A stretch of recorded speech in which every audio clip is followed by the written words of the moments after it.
Senator King. Thank you, Mr. Chairman. General, we have talked in the past about this question of cyber, and one of the huge gaps in our cyber policy in this country is the lack of any cyber deterrent. Our adversaries pay no price for their attacks, whether it goes back to the Sony hack or the recent Volt and Salt typhoon.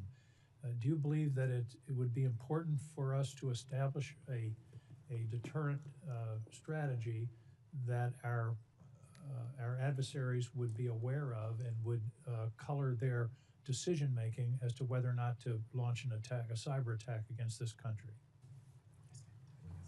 Hey, Senator, thanks for the opportunity to meet, and I appreciate the opportunity to revisit this topic. The short answer is yes, I do.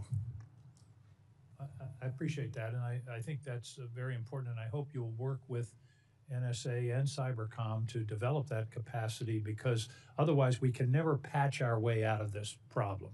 The adversaries are going to continue to evolve, and at some point we have to make them have second thoughts about whether to attack this country in cyberspace.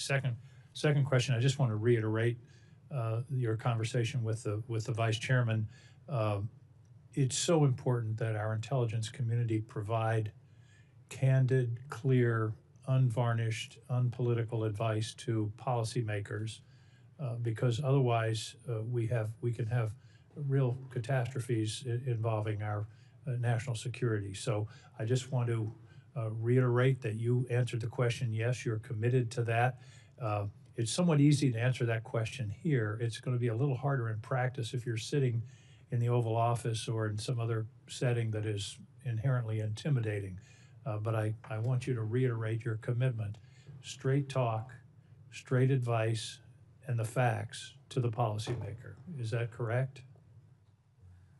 Senator, I am committed to that, as I have been throughout the entirety of my career. I pride myself on a leader who has always been candid and given best advice, even if it wasn't popular. Thank you. The final area, in your work in IndoPacCom, I know you came to realize the value of the allies that we have in the Pacific.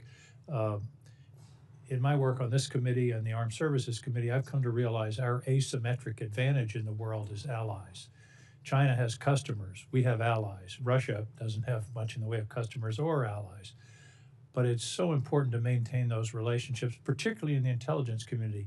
Talk to me a little bit about the Five Eyes and how important it is to maintain that intelligence sharing enterprise, and particularly to be sure that there's a trusting relationship so that we will have the maximum advantage of the ability of our allies to work with us in order to protect the national security of this country.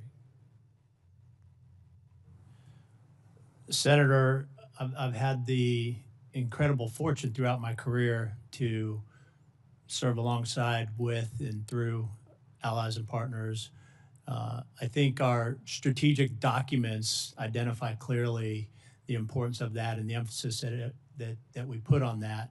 The Five Eyes in particular, some of my closest colleagues in professional relationships are within that community and certainly rely upon them. As it relates to IndoPacCom, it's a daily effort. We have embedded liaison officers from throughout our allies and partners within the region, and it's a consistent engagement. We operate together, we exercise together, we train together, and that's part of our strategic approach to delivering deterrence. It's true, is it not, that allies are a tremendous force multiplier for our ability to have our policies respected and have our national security protected?